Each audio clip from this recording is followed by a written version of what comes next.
Hello everyone, welcome back my YouTube channel. So आज BS second semester का जो physical science का exam हुआ है उसके आंसर्स देखते हैं। क्वेश्चन नंबर 35 से सबसे सरल मापनी स्तर में से जो घटनाएं विशेषताओं के आधार पर वर्ग किया जाता है उसमें कौन कौन सी मापनी आती हैं। तो उसमें आपकी क्रम सूचक और शाब्दिक दोनों मापनी आती हैं।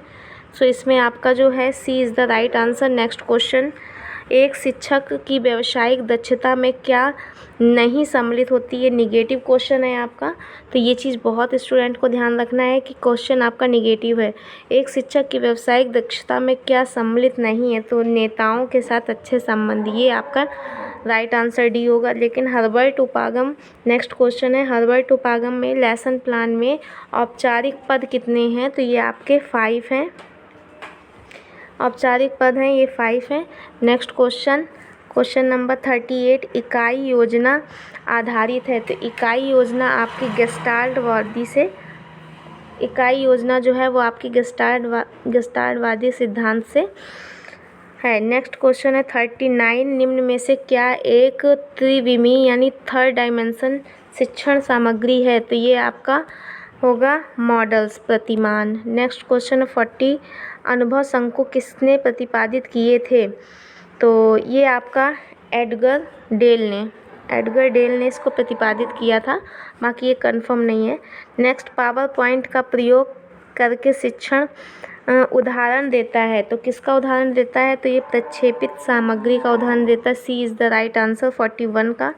42 है, ज्ञानेंद्रियों के आधार पर शिक्षण सामग्री को भागों में विभाजित किया गया है। सो ये आपका कंफर्म नहीं है, देख लीजिएगा। पाठ्यक्रम एक लैटिन भाषा से का अर्थ है, तो पाठ्यक्रम का मतलब होता है रेस का मैदान, ठीक है।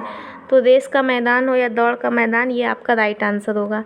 नेक्स्ट है ICET का क्या तात्पर्य है, तो ICT का तात्पर्य है सूचना संचार तकनीकी, इंफॉर्मेशन कम्युनिकेशन टेक्नोलॉजी, तो B is the right answer 44।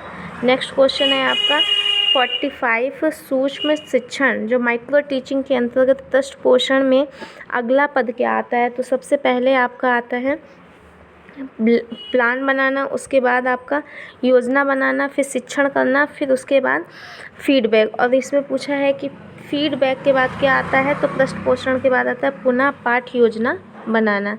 Next है 46 का राइट आंसर होगा सूक्ष्म शिक्षण में शिक्षण की अवधि कितनी होती है, तो सूक्ष्म शिक्षण में जो शिक्षण की अवधि होती है वो 5 से 10 मिनट होती है।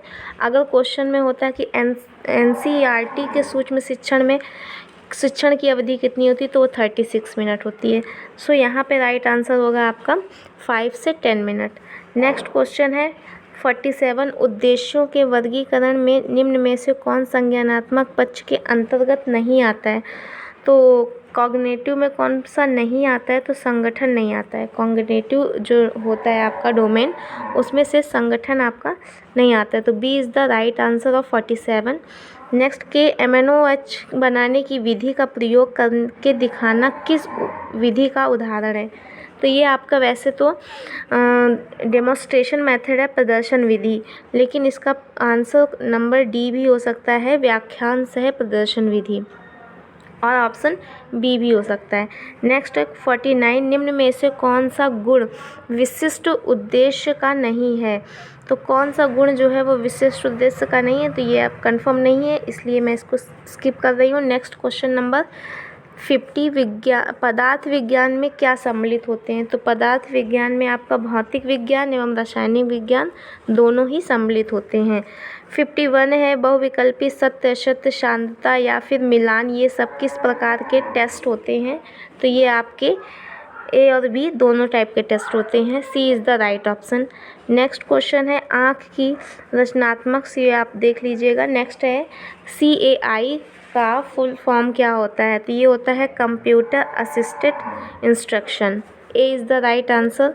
नेक्स्ट, किसने कहा विश्वसनीयता से तात्पर्य संगति का होता है, सो ये भी आप इसको सर्च कर लीजिएगा, तो ये आपका 53 तक के आंसर हो गए। इस चैनल को सब्सक्राइब एंड लाइक ज़रूर करें। Thank you for watching this video.